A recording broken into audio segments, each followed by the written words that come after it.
Abra sua Bíblia comigo no livro dos Salmos. Eu prometo que não vou demorar. Até as 3 da manhã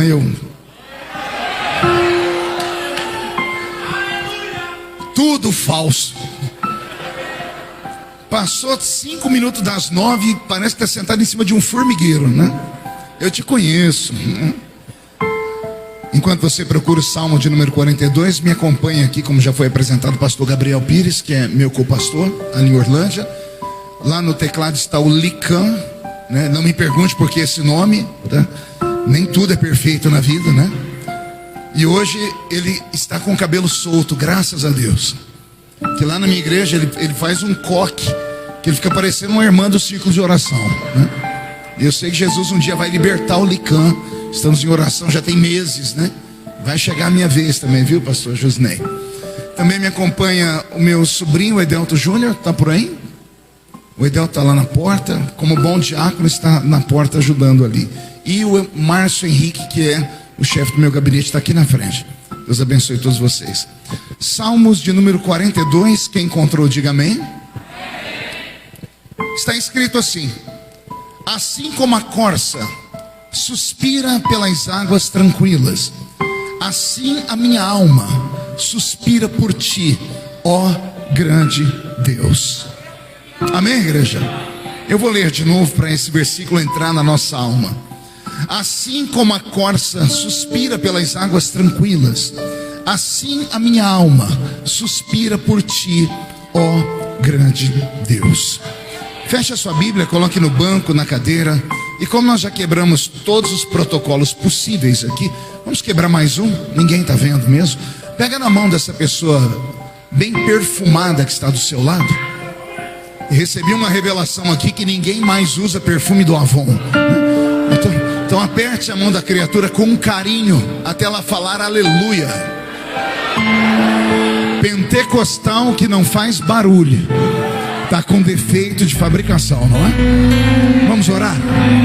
Pai, nós te exaltamos, nós te glorificamos, e nós entendemos que dentro de alguns minutos, e esta linda igreja ficará pequena para o tamanho da glória que o Senhor vai mandar do alto dos céus. Os que vieram tristes começarão a saltar de alegria. Os que vieram se arrastando não voltam para casa se arrastando. Hoje voltarão voando nas asas de um novo tempo. E antes que eu comece a revelar os seus mistérios, cerque esta igreja com a sua glória. E num raio de 5 quilômetros, onde houver um demônio alojado, eu dou a esses demônios segundos para sumirem daqui, porque se não sumirem, serão queimados pelo poder da sua glória, que aqui será derramada. Rasgue os céus sobre nós, manda anjos de fogo descerem aqui, que estes anjos desçam, trazendo brasas de fogo nas mãos. Comecem a esparramar estas brasas entre nós, e onde houver um crente cheio do Espírito Santo, pega ele nesta noite, Jesus, e mostra o caminho da verdadeira e poderosa adoração. Fala conosco, fica conosco, é o que eu te peço agora e sempre. E toda a igreja diz. Os que podem, tomem o seu assento aplaudindo a Jesus, porque Ele é bom.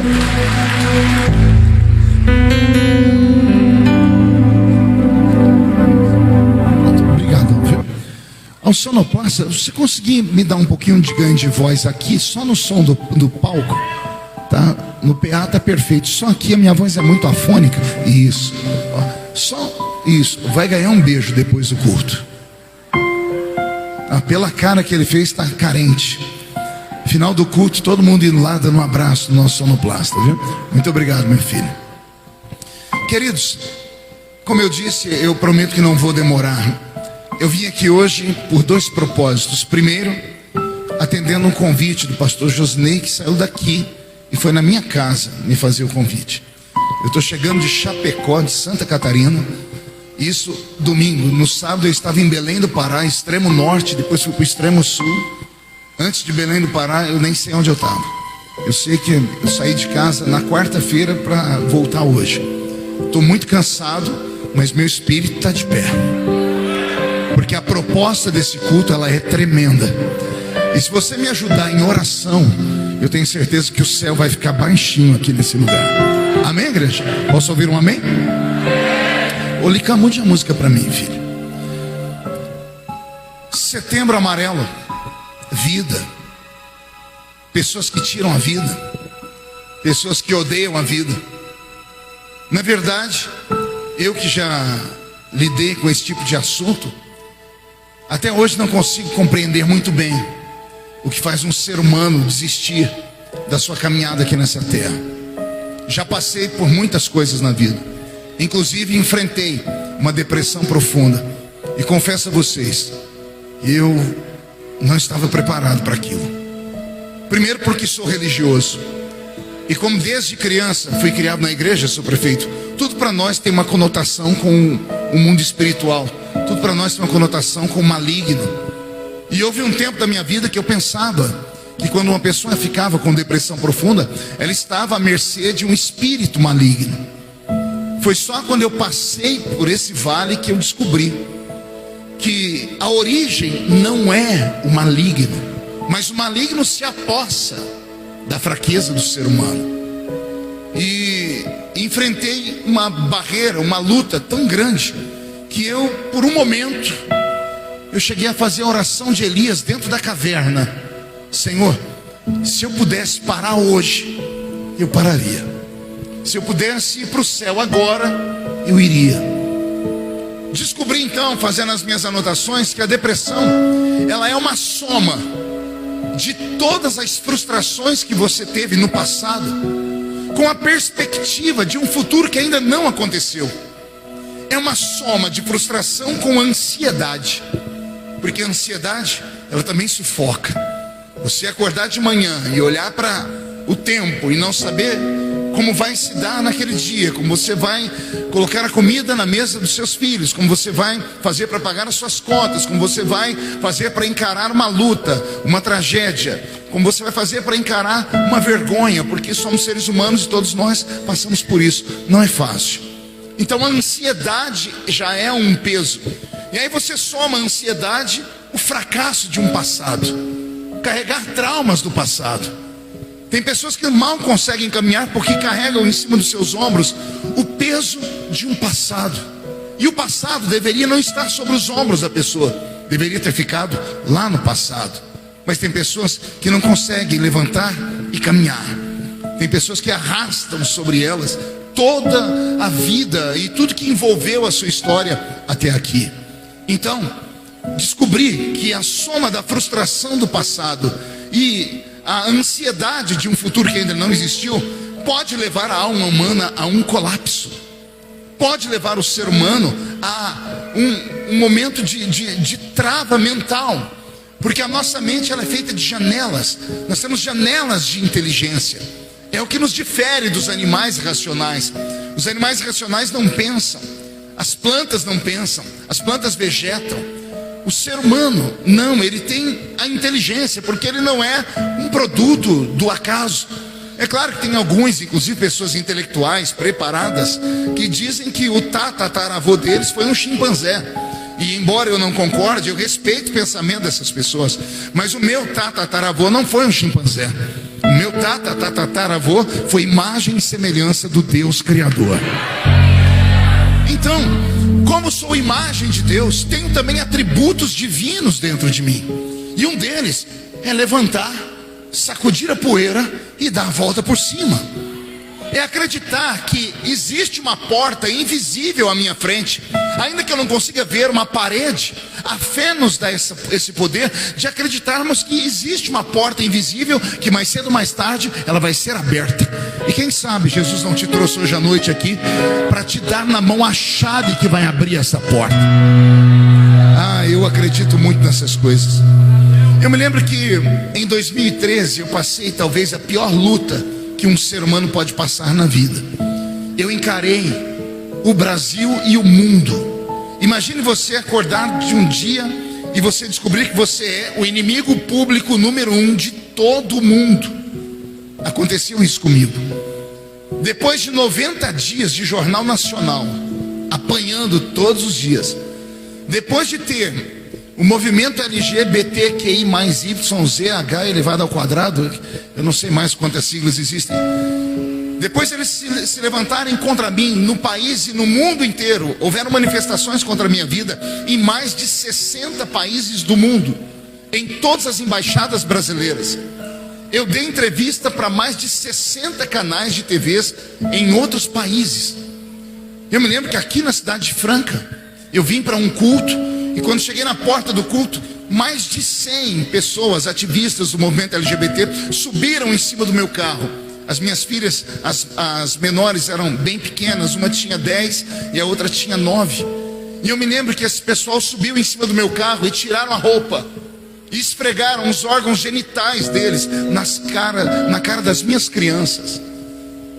O problema que eu tive psicológico com as minhas filhas, a trava psicológica que veio sobre a minha esposa, que contraiu uma doença psicossomática. A minha esposa contraiu a síndrome do pânico, e por 2 anos ela teve que dormir sentada, Ednei, porque todas as vezes que ela deitava, a glote dela fechava e ela sentia a ânsia da morte.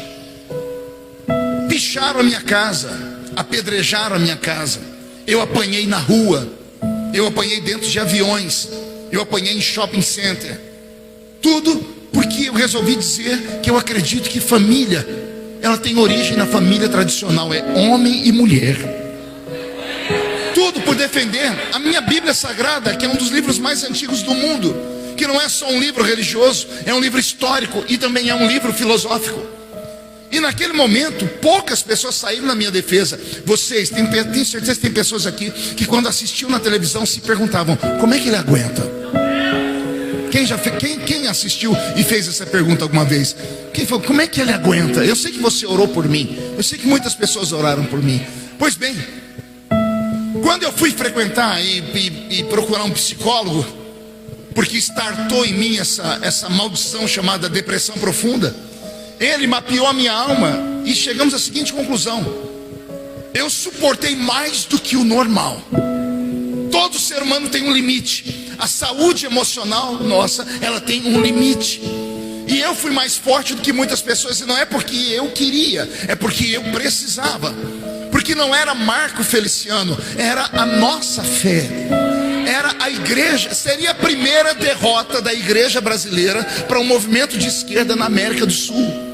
Seria a primeira derrota dos conservadores, das pessoas que acreditavam na família tradicional, para um grupo de pessoas que não tinham nada a perder. Então eu suportei, eu apanhei. E teve noites que eu chorava sozinho, não deixava a minha família ver, para eles também não esmorecerem. Nós tínhamos 22 igrejas abertas naquele ano. Nós precisamos fechar 14 igrejas, porque o movimento gay mandava as pessoas iam com a van e dormiam na cidade. E ficavam 30 dias armando uma barraca na frente das igrejinhas pequenas. E quando íamos começar o culto, não deixavam as pessoas entrar. E quem entrava, eles não deixavam sair. E ficavam fazendo barulho, algazarra, não conseguimos ter culto. As pessoas tinham vergonha.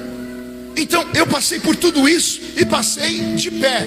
Pelo menos por fora eu estava ereto. Mas no final do ano, daquele ano de 2013, eu entrei em colapso. Eu me tranquei num quarto. E de repente eu perdi a vontade de viver. As cores não tinham beleza. A comida não tinha sabor. Os perfumes não tinham cheiro. O mundo ficou cinza para mim. E olha que eu tenho um Deus tremendo. Mas nem a presença dele eu conseguia buscar. Tive que conter isso dentro de casa. Porque as pessoas olham para um Marco Feliciano da vida e dizem assim: é o herói, então o herói não pode fracassar, herói não pode errar, herói não pode ser fraco. Então, para que as pessoas não soubessem, só eu e minha família guardamos isso. Um amigo de fora, de outro país, descobriu. Então ele mandou me chamar, ligou para mim. Para atender ele foi um parto. Consegui falar com ele um dia. E ele falou para mim: ó, eu vou te dar um presente, você vai sair do Brasil e vai vir com a sua família toda aqui para Israel. E eu fui para Israel com a minha família, com tudo pago por esse amigo. Imagina, o sonho de todo crente, ir em Israel, ir na Terra Santa. Eu estava na Terra Santa e a Terra Santa não tinha valor algum para mim. Teve dias que eu pedi para minha família sair com a esposa desse meu amigo, e eles conheciam tudo, e eu ficava trancado dentro do quarto. Até que esse meu amigo agiu, e ele conseguiu uma pessoa dentro de Israel que falava a língua portuguesa, um rabino. E esse rabino bateu a porta do meu quarto, levou 1 litro de óleo desse tamanho, levou um monte de não é mandinga, porque mandinga é coisa do inimigo, umas bendingas, né? Ele levou umas coisas lá de Atos proféticos. Ele era um rabino, ele era um rabino messiânico. Embora fosse rabino judeu, ele acreditava em Jesus. E ele era um senhorzinho muito querido. A barba dele, prefeito, vinha aqui. E sabe aquele velhinho que parece o Papai Noel, redondinho, usando aquela roupinha escura, aquele chapeuzinho escuro, o cabelinho dele aqui do lado torcido, como um bom judeu. E ele orou por mim, ele fez um ato profético comigo, e ele disse: você vai sair desse quarto, você vai andar comigo em Jerusalém. Eu disse: não quero. Ele disse: você vai comigo, eu não saio daqui, me respeite, porque eu sou mais velho do que você. E ele conseguiu me convencer, e eu entrei dentro do carro com ele. Nós demos uma volta por trás de Jerusalém, e ele foi subir numa montanha. Eu fui em Jerusalém várias vezes, mas eu não conhecia aquele caminho. E ele parou no alto da montanha, e nós descemos o carro, e nós sentamos num lugar, e dava para ver Jerusalém inteira. Eu via um Monte das Oliveiras, eu via o Domo da Rocha, aquela abóboda dourada que tem. Deu para ver Jerusalém inteira. E ele começou sentado a mexer naquela barba grandona. Deu vontade de eu também mexer naquela barba grandona, porque era diferente. E ele com aquela cara de vovô. E ele olhou para mim e disse: diz a lenda que foi aqui que Jesus chorou sobre Jerusalém. Ele disse: Jesus teve uma tristeza muito grande, mesmo sendo filho de Deus, mesmo curando os enfermos, mesmo ressuscitando os mortos, mesmo perdoando os pecados. Aqui ele chorou sobre Jerusalém, porque sabia o que o esperava ali na frente, que os amigos iriam virar as costas para ele, que as pessoas a quem ele multiplicou pão e peixe iriam dizer: crucifica-o. Ele sabia o futuro dele. E aquilo mexeu comigo. E daqui a pouco ele se silenciou e ele ficou em contemplação, e eu também. O sol começou a esquentar, porque o sol lá é mais quente que aqui. Quando atingiu assim uma faixa de uns 47, 48 graus, eu já estava fritando. Ele olhou para mim, mas ele fez de propósito. Ele disse: se você pudesse transformar esse momento de calor em um versículo da Bíblia, você como teólogo e pastor, qual versículo da Bíblia você falaria? Eu gritei bem alto: Salmo 42, verso 1. Assim como a corça suspira pelas águas tranquilas, assim a minha alma suspira por ti, ó grande Deus. Eu falei isso, ele abriu um sorriso para mim e disse assim: o que é que Davi está falando? Eu disse: ele está falando que ele está com sede. Ele disse: sim, mas ele está com sede do quê? Eu disse: ele está dizendo que ele tem inveja da corça, porque a corça queria água, ele queria água. Ele disse: se eu falar para você que não era sede de água, você me escuta? Eu disse: é claro, estou aqui para aprender. E aquele rabino me contou uma história da Bíblia, uma história sobre os personagens da Bíblia que eu nunca tinha ouvido falar. Ele falou assim para mim: o senhor conhece Davi?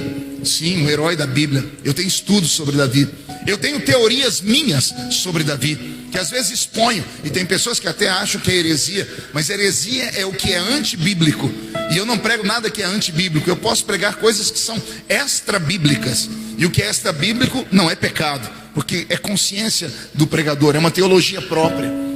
Eu li a história de Davi, e sempre mexeu comigo o momento em que o profeta entra na casa dele, e todos estão na casa, os irmãos mais velhos, a mãe, o pai que era fazendeiro, os empregados, e Davi, que é a rapinha do tacho, que é o filho mais novo, não está em casa. Sempre mexeu comigo essa história. Pergunte a alguém do seu lado: você já se perguntou por que Davi não estava em casa? Já se perguntou por que Davi não estava em casa? Por que Davi, o menor, estava trabalhando e os outros irmãos mais velhos já estavam perfumados, banhados, usando uma roupa bonita? A mãe de Davi usando uma roupa de festa, a casa preparada para receber um homem de Deus, o profeta Samuel. Ninguém recebia a visita do profeta sem antes o menino do profeta ir à frente avisar. O profeta tinha um secretário. O secretário chegava na casa, batia a porta, alguém abria e dizia assim: eis que o homem de Deus vem aí. Era uma chance. Pergunte para quê? Só falo se todo mundo perguntar. Era uma chance que a pessoa ia ter de colocar a casa dela em ordem, porque o homem de Deus vai entrar e ele tem visão. E se ele vê alguma coisa fora do eixo, o chicote pegava. Então, antes de Samuel chegar na casa de Jessé o belemita, o secretário foi na frente, bateu a porta. Jessé abriu e disse: pois não. Ele disse: ó, o homem de Deus está vindo aí. Jessé pegou o problema que ele tinha em casa e mandou embora. O problema tinha nome: Davi. Pergunte por quê? Como pode haver entre filhos de Jessé um menino loiro? Como pode um judeu ser loiro? Hoje sim, por causa de miscigenação de raças. Mas os judeus que passaram 430 anos no Egito, e o Egito é o primeiro país da África, quem sai de Israel, onde o sol queima para danar, a pele do judeu é acima do caucasiano. Mas Davi é um menino ruivo ou aloirado. Alguém vai dizer assim sobre Davi: Davi tinha olhos brilhantes. Diga comigo, brilhantes. Sabe o que eu descobri? Era a maneira do escritor, que nunca tinha visto alguém de olho azul ou olho verde. Porque olho azul e olho verde são as pessoas que nascem em países nórdicos. E lá no Oriente Médio ninguém nasce com olho verde nem olho azul, porque o olho verde, o olho claro, ele atrai muita luz. Pessoas que têm olho claro sabem como sofrem no sol, precisam usar óculos de sol, porque os raios entram com mais facilidade nos olhos. Como é que aparece alguém numa família que é loiro do olho claro? Aí a Bíblia vai mais longe. Davi é um homem de gentil aspecto. Diga, gentil aspecto. Pergunte: o que é isso? É terrível, mas é a verdade. É um homem que tinha uma beleza delicada. Gentil aspecto era um homem que tinha uma beleza feminina. Leonardo DiCaprio, por exemplo, é um rapaz bonito, namorou as mulheres mais lindas do mundo, mas quem olha para ele não vê nele uma masculinidade, vê nele uma beleza delicada, o narizinho bem feito, o queixinho bem feito, porque é uma beleza gentil, é um rapaz de gentil aspecto. Então Davi é loiro, Davi tem um olho claro e é de gentil aspecto. Agora vem a pior parte, pergunte qual. Todos os irmãos de Davi têm porte de rei. E o rei de Israel, acima dos ombros, era o mais alto de toda a nação. Lembram de Saul? Saul se destacava porque entre todos os judeus ele era mais alto, acima do ombro. Então quando Samuel foi procurar um rei para ficar no lugar de Saul, quando ele entrou na casa de Jessé, ele viu o primeiro irmão de Davi, porte de rei, alto, peito másculo, queixo quadrado. Ele já vai sacando o azeite para ungir, e Deus grita: não é esse. Entra o segundo filho, tem o mesmo DNA do irmão, alto, parrudo, tem porte de rei. Samuel vai ungir e Deus diz: não é esse. Passam todos os filhos daquela casa na frente de Jessé, e Jessé já querendo ungir, até que Deus diz para ele: você vê o que está por fora, eu vejo o que está por dentro. Todos esses meninos têm aparência de rei, mas só tem um nesta casa que tem coração de rei. Aí Jessé ouve Samuel fazer a seguinte pergunta: acabaram-se os seus filhos? Acabaram-se os mancebos? E Jessé, envergonhado, diz: tem uma ainda. E cadê ele? Está trabalhando. Qual a idade dele? É o menor da casa. E por que ele não está aqui? Porque a Bíblia diz que Davi era pequenino. Tem alguma coisa estranha na vida de Davi que ninguém conta, a Bíblia não conta, que é o meu pensamento. Ele é um filho que nasce não por vontade do pai. Os homens saíam para as guerras, deixavam suas mulheres com os escravos. O pai de Davi era fazendeiro rico, comprava escravos para trabalhar na fazenda. Possivelmente um escravo europeu foi trabalhar naquela fazenda, e na ausência dos homens, a mãe de Davi foi estuprada, e nasce um menino diferente. O Salmo 51 é um salmo de desabafo. Olha o que Davi diz: em pecado me gerou a minha mãe. Eu, Marco Feliciano, nasci em pecado.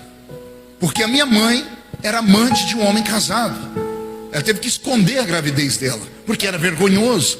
Há 48 anos atrás, uma mulher solteira dá à luz a um filho que não era dela, era chamada de prostituta para baixo. Minha mãe teve que esconder a gravidez, era uma vergonha para todo mundo. Tentou me matar, inclusive. Por 3 vezes ela foi para o hospital sangrando, porque era um vexame, porque eu era fruto de um adultério. Eu nasci em pecado, minhas filhas não, porque eu casei na igreja. Quando a minha mulher estava grávida, ela andava pelas ruas, ela sentiu orgulho de mostrar a barriga dela. As irmãs da igreja vinham, davam um beijinho, abraçavam. Por quê? Porque não foi gestada em pecado. Davi está dizendo: em pecado me gerou a minha mãe. Ele não cita o pai dele. E o Salmo 51, ele está fazendo um desabafo, porque ele teve um pecado na carne. Talvez a tal da maldição hereditária, o erro que veio sobre a mãe, pegou Davi lá na frente, ele vai cometer um adultério. Aquela história que se repete, o ciclo da maldição sobre uma pessoa que está vivendo uma vida de fases. Então há todo um contexto. Davi não está em casa. E como Davi não está em casa, só não está em casa porque o pai tirou ele de lá. E o pai tirou ele de casa por quê? Porque não queria que o profeta visse que naquela família, que parecia ser uma família perfeita, que Deus escolheu para ter o rei, tivesse um pecado escondido. E para onde é que Davi vai? A Bíblia diz que ele vai cuidar das ovelhas malhadas. Diga comigo, malhadas. Eu pensei a vida inteira que ovelha malhada era ovelha que tinha lã colorida, e não eram.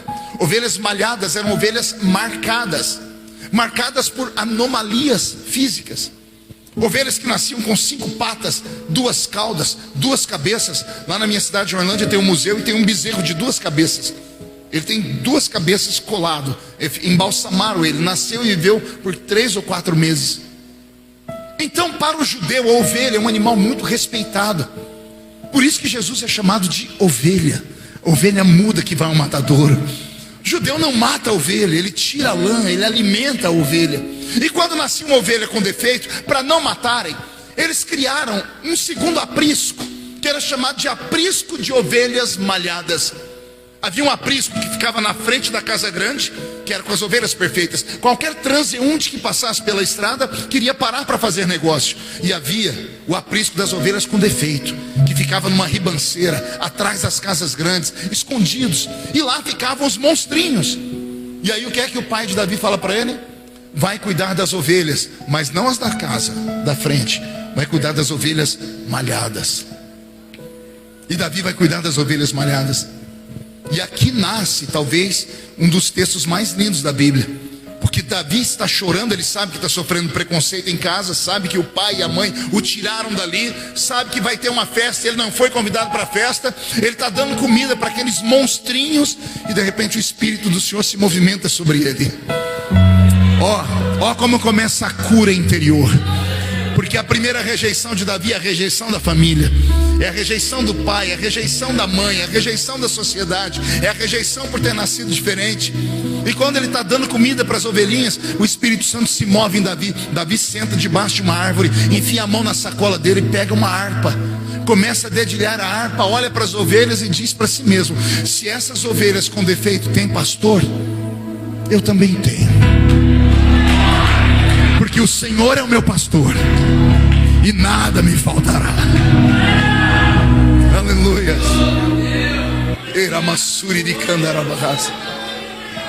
Pois bem, o que o rabino me disse?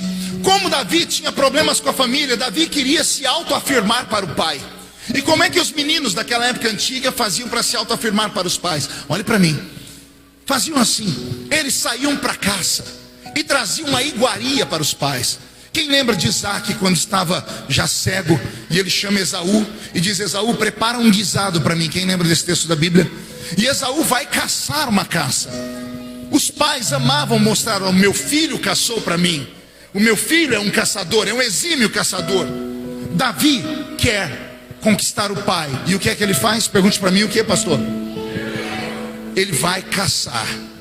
O pai dele é fazendeiro, já tem boi, já tem vaca, já tem cabrito, já tem bode, já tem ovelha, qualquer carne ele tem cordeiro, mas ele quer caçar uma carne diferente. Ele quer trazer para o pai dele uma caça difícil. E ele vai caçar uma tal de corça. E as corças ficavam no alto das montanhas. E a corça, um animal que pesa cerca de 200 a 250 quilos, é um quadrúpede. Ela corre muito. E ela é arisca, ela tem uma percepção como se tivesse um radar na cabeça. A orelhinha dela mexe para todos os lados. Quando ela percebe o inimigo, em um salto ela corre. E ela é muito veloz. Então Davi vai caçar uma corça para levar para o pai, para tentar mostrar para o pai dele que ele tinha valor. E quando ele sai em busca de uma corça, quando ele percebe pelo chão as marcas das pegadas, ele deita no chão como um caçador e fica à espreita, porque até o vento pode denunciá-lo. E lá longe, Davi avista uma corça. E quando ele vai tentar se aproximar dela, a distância de um tiro de flechas para matá-la, Davi percebe que chega no mesmo ambiente um outro predador. E com esse não dá para brigar. Pergunte por quê? Aparece um leão, o famoso leão da montanha. E o leão tem o mesmo espírito de Davi, quer caçar aquela corça para levar comida para sua família. Davi sabe que não dá para brigar com o leão, porque o leão é muito mais forte. E o leão é muito mais ágil do que ele. Mas Davi também sabe que aquele leão está longe da sua casa, e ele não vai conseguir arrastar 250 quilos pela boca por muito tempo. Então o leão vai pegar a corça, vai matar a corça, vai comer um pedaço, vai arrancar um pedaço para sua família e vai sobrar um resto. Então o rabino me disse que Davi parou de olhar a corça e começou a mirar o leão. Para onde a corça ia, o leão espreitando também, porque ele não pode ser percebido, porque se a corça perceber que o leão está ali, é o fim dela.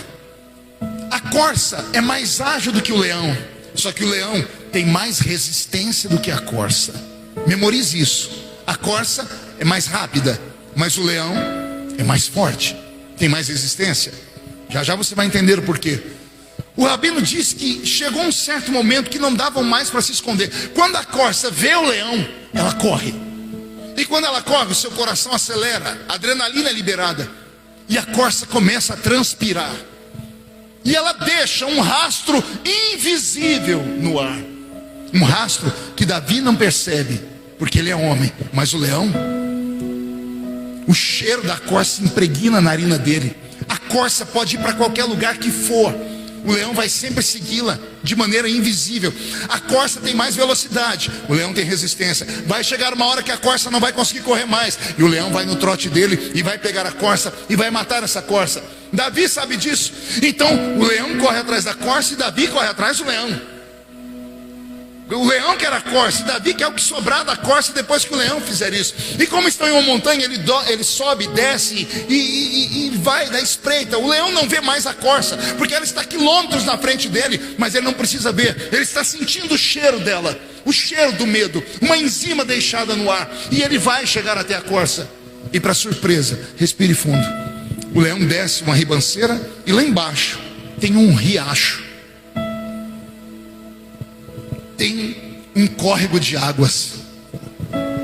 E o leão para na frente do córrego. E Davi está de longe vendo. E o leão ergue a cabeça e tenta sentir o cheiro da corça. E ele não sente mais o cheiro da corça. A corça sumiu. Ele está diante das águas. Ele não sabe mais para onde está a corça. O leão é obrigado por instinto a ir para a esquerda ou para a direita. E Davi vê o leão sair por outro caminho. Davi vai beber água. E quando ele está bebendo água, a uma distância bem próxima, há um arbusto. E ele percebe o arbusto se mexer. E quando ele olha para o arbusto, quem é que levanta de trás do arbusto? A corça. O leão estava a quilômetros dela e sabia onde ela estava. Agora ele estava a alguns metros e não enxergava ela. Pergunte por quê? Porque ela estava suspirando pelas águas. Mas não era para beber. O instinto de sobrevivência. Quando ela viu as águas, ela não bebeu. Ela entrou dentro das águas. E quando ela entrou dentro das águas, ela mergulhou. E quando ela mergulhou, a água corrente foi levando o cheiro dela embora. A água levou o suor dela embora. O cheiro do medo se desfez na água. A corça levantou e não tem cheiro de mais nada. ela se esconde atrás do arbusto, o inimigo está do lado dela e não consegue enxergar ela mais. Quando Davi percebe que foi isso que aconteceu, seu prefeito, ao invés de matar a corça, ele eternizou ela em um salmo. Ele disse: Deus, eu estou igual a essa corça. O inimigo me persegue, o meu passado me persegue, os traumas da minha vida me perseguem, o meu nascimento me persegue. O inimigo está vindo, ele está pronto para me degolar. Senhor, não deixa o inimigo me pegar. Assim como a corça suspira pelas águas tranquilas, assim a minha alma suspira por ti, ó grande Deus.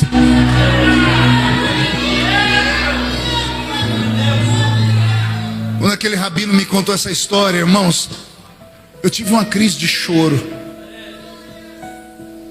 E ele se aproximou de mim e não falou mais nada, ele só me deu um abraço. Tem dias que a gente só precisa de um abraço.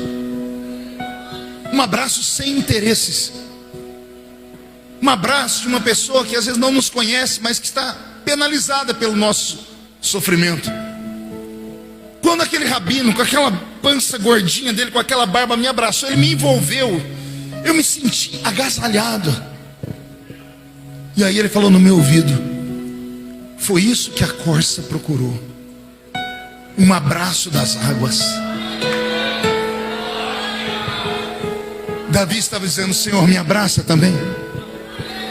Já leu aquele salmo que a Bíblia diz: assim como a galinha junta os seus pintinhos, me ajunta debaixo das suas asas, Senhor.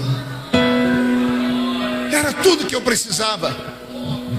E naquele dia eu entendi que tem coisas na vida que não dá para enfrentar, que não dá para ser sempre o herói.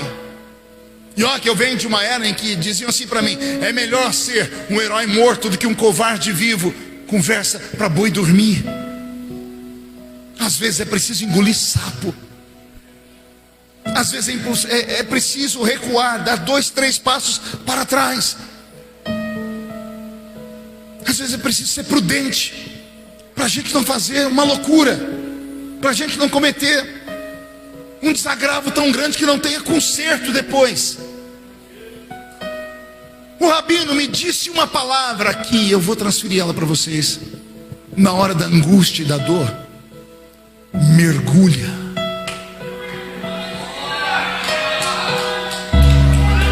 A palavra-chave desse culto é esse: mergulha. Mergulha.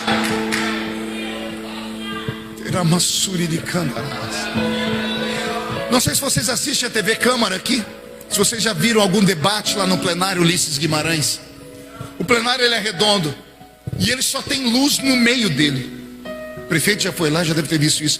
Aos arredores não tem luz, é uma penumbra.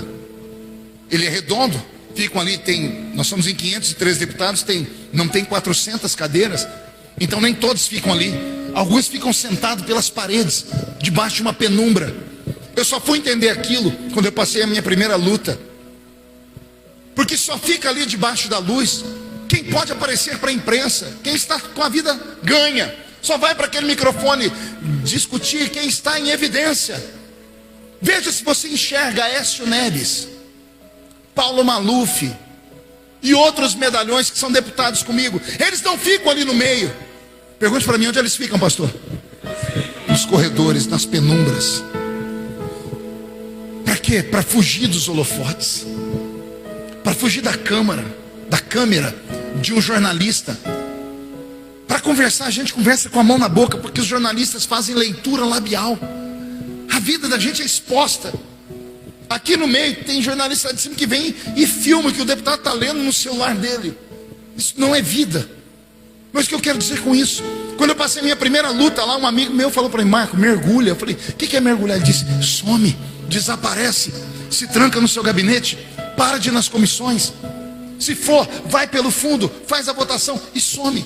Sai do foco. Deus me trouxe hoje aqui para te dar essa palavra. Mergulha.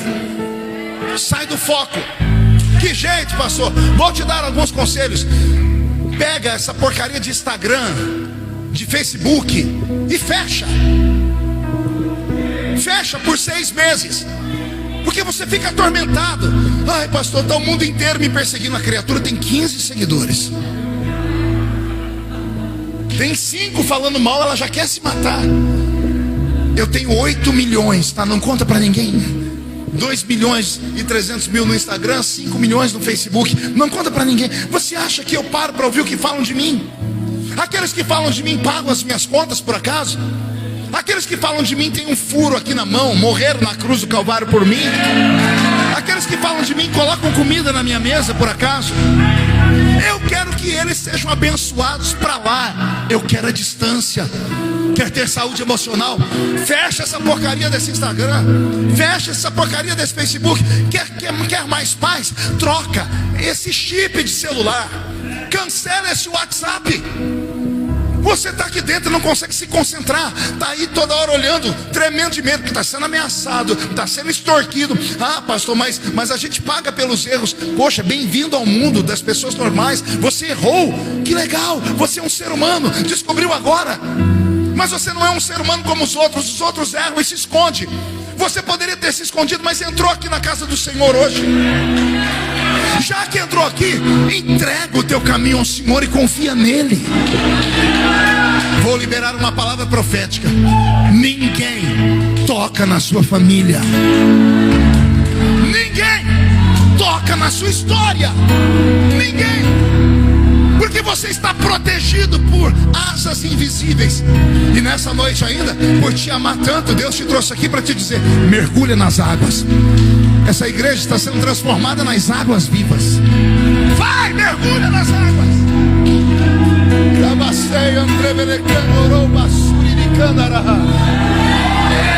Já estou terminando.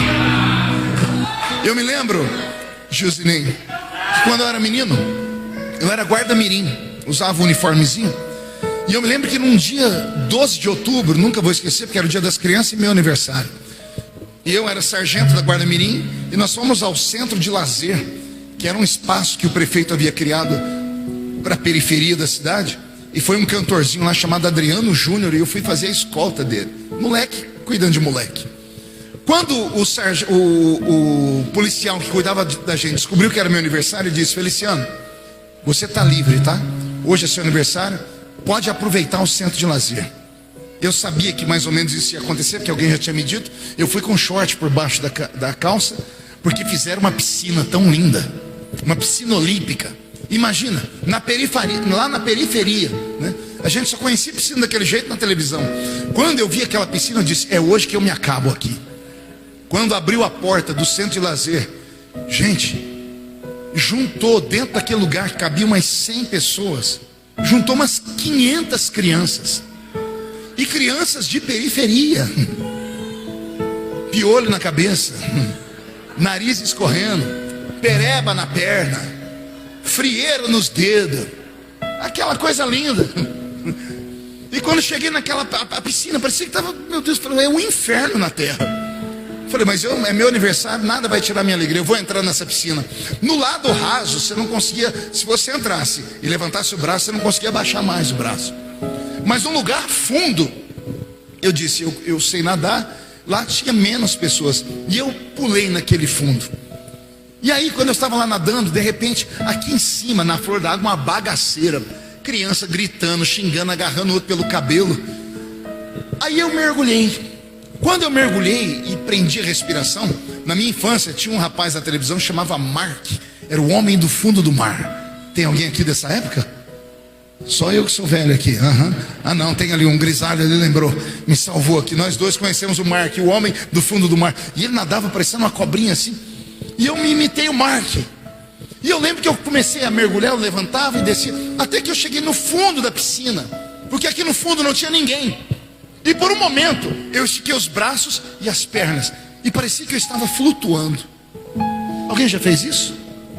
Alguém já entrou no fundo de uma piscina e mergulhou desse jeito? Você lembra da sensação? Uma paz, uma calmaria.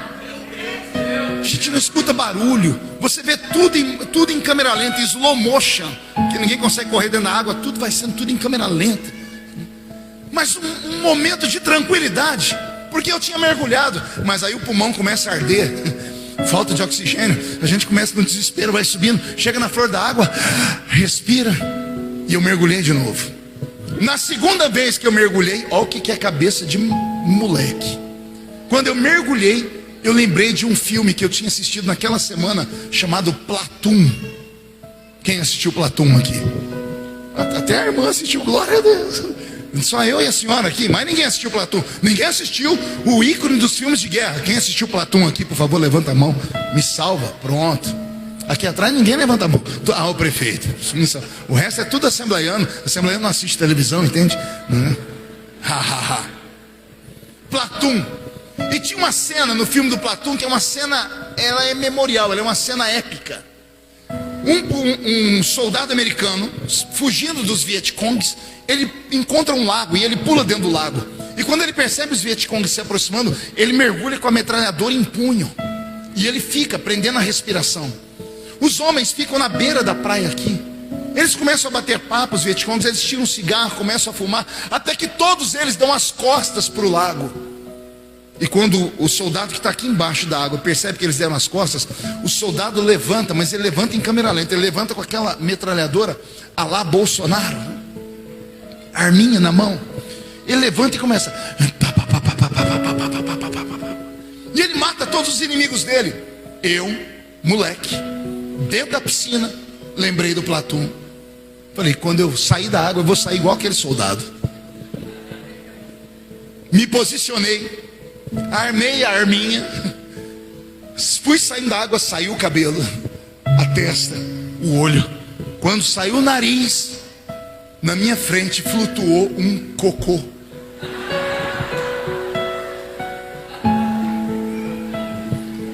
Você ri porque não era você. Mas não era só um cocô, era um cocôzão. E ele estava dissolvendo. Eu vi um grão de feijão sair de dentro dele.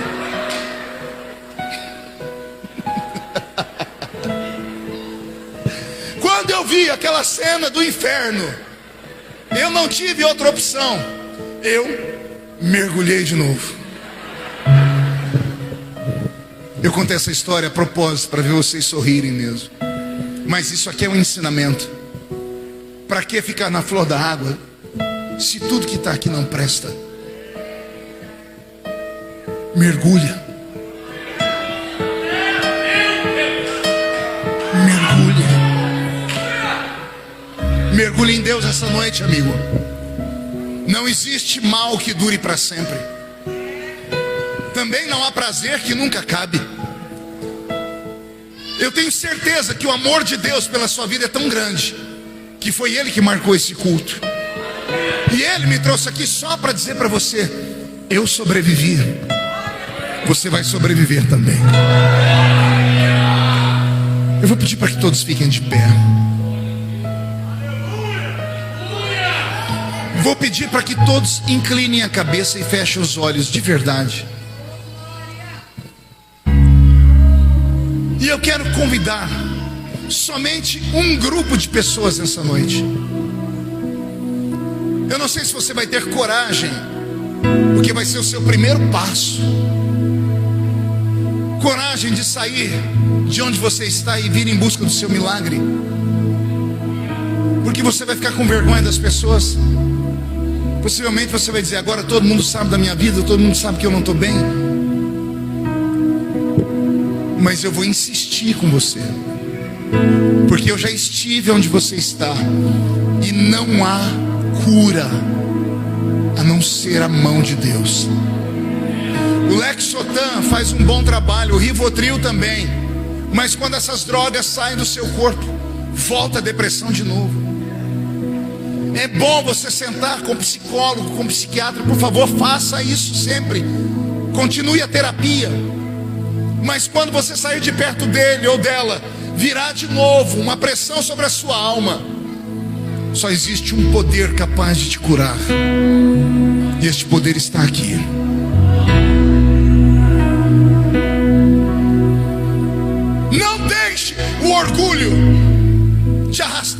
ao limbo da morte. Há menos de 3 anos, eu enterrei um filho na fé, um pastor.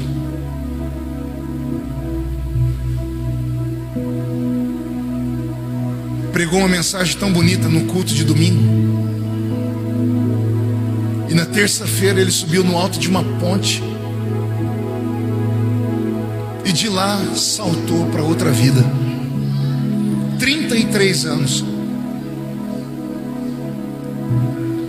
Que angústia que me dá. Porque ele não falou comigo. Porque tinha que se mostrar forte. Porque tinha que mostrar para todo mundo que era um líder. Heróis também se machucam. Incline a cabeça. Eu quero orar aqui só com gente que não está aguentando mais. Eu quero orar aqui na frente do altar só com pessoas que não estão suportando mais. Isso, vem chorando mesmo. Chega mais perto do altar, chega perto do altar. Chega aqui, toca aqui no altar, encosta a mão no altar. A Bíblia diz que aqueles que pegavam na ponta do altar recebiam milagre. Vem.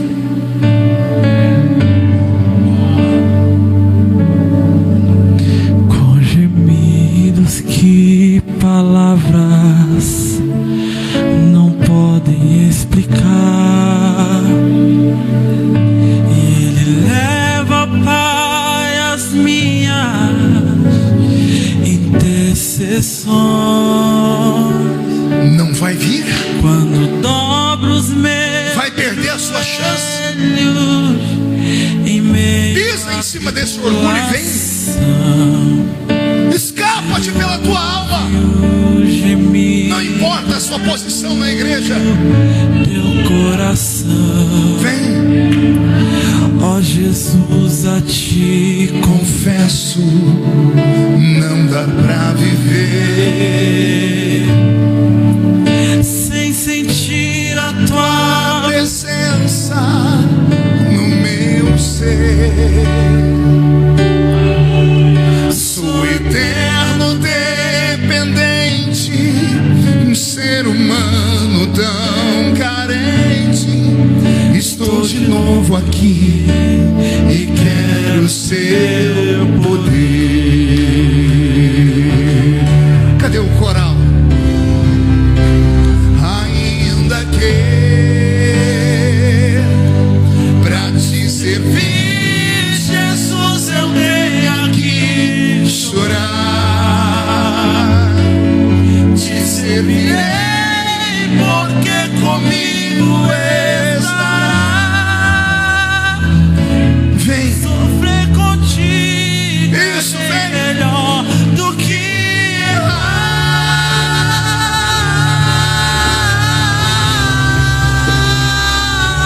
Perdoa-me, porque às vezes não consigo nem falar. Logo as lágrimas meus olhos vêm molhar, como um sinal. como um sinal que tu estás nesse lugar. Feche os olhos. Pastor, eu não estou nesse vale, mas eu deixei alguém na minha casa nesse vale. Eu tenho um parente, eu tenho um amigo. Você acredita na oração de intercessão? Vem aqui na frente representar a sua família. Você vai receber autoridade, porque quando o culto terminar, você vai para casa e vai colocar a mão sobre eles. Vem, mas vem marchando.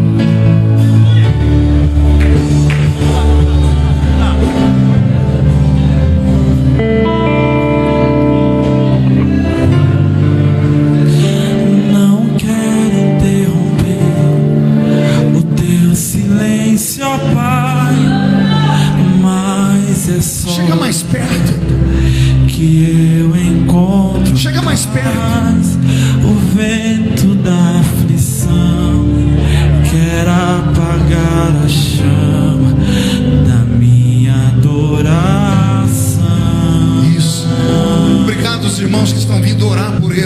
Muito obrigado. É o oceano. É isso que as pessoas precisam, só de um abraço. É um furacão.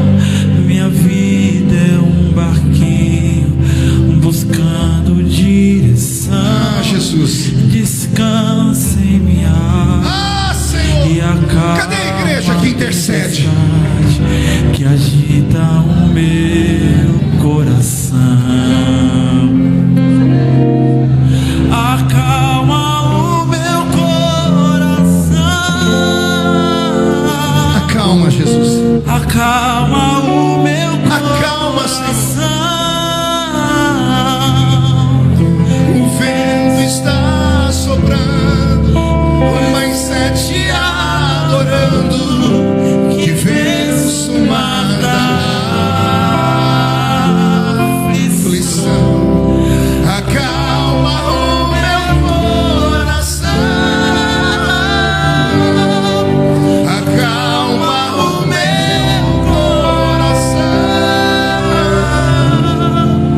Só venço esse mundo se for em tua presença. Acalma o meu coração. Senhor, eu oro por todos esses homens e mulheres que vieram ao altar. Eu tenho 3 grupos aqui, meu Pai. Eu tenho 3 grupos aqui na frente. O primeiro grupo são aqueles que estão no vento, no vale. O segundo grupo são aqueles, ó Pai, que deixaram alguém em casa no vale. E o terceiro grupo são aqueles que vieram orar por eles. Transforma a frente desse altar num centro cirúrgico, meu Deus. E envia a junta médica aqui para baixo. Que os anjos trabalhem como enfermeiros e comecem a abrir o caminho para que o médico dos médicos entre. O médico dos médicos toca a alma, Senhor. Toca o espírito, toca a mente. Tira a angústia, tira a tristeza, tira a mágoa. Arranca, Senhor, esse sentimento de inferioridade. Arranca da alma desta criança, deste homem, desta mulher, deste adolescente. Tira deles, ó Pai, essa vontade grotesca de morrer e coloca vida em abundância. Porque eu profetizo que esta casa está enchendo-se de vida. Esta casa está sendo cheia da sua glória. Os crentes batizados com o Espírito Santo vão me ajudar agora. Vão orar em línguas estranhas. Aqueles que nunca falaram em línguas podem ser batizados com o Espírito Santo agora. Enche esta casa da sua presença, meu Pai. Enche esta casa da sua presença, meu Pai. Que me faz dizer, Moisés, suba em meu lugar. Enche esta casa, meu Pai. E me faz entender que chuva forte é você, vento forte é você. Pai, para terminar, eu dou uma ordem no mundo espiritual. Eu ordeno aos demônios que se apossaram de um momento de fraqueza e plantaram nos corações a vontade de morrer. Eu ordeno a esses demônios que saiam e no lugar vazio enche com seu Espírito Santo, meu Pai. Eu profetizo que depois desta noite, quem viver verá, para ver a glória que o Senhor vai derramar sobre todos nós. Para terminar, toda a igreja, incluindo os que estão aqui na frente, os que estão ajoelhados, fiquem de pé. E os que estão de pé, levantem a mão direita para o céu. Toda a igreja, levante a mão direita e diga comigo, em nome de Jesus: todos os demônios que lutaram contra a minha família, contra a minha história, contra a minha alma, contra os meus sonhos, eu ordeno, venham para a palma da minha mão agora. Feche a sua mão. Eu vou contar até 3. Você vai jogar no chão e vai pisar em cima. E aí você vai abraçar umas 2 ou 3 pessoas e vai dizer para elas: mergulhe no Senhor, porque Jesus está voltando para buscar uma igreja viva. 1, você nunca mais será o mesmo. 1 e-mail, sua família sentirá orgulho de você de novo. 2, quem viver verá para ver o que Deus fará na sua vida depois dessa noite. 2,5, a cidade de Franca será conhecida como a capital da saúde emocional do Brasil. 3, jogue no chão, pise em cima.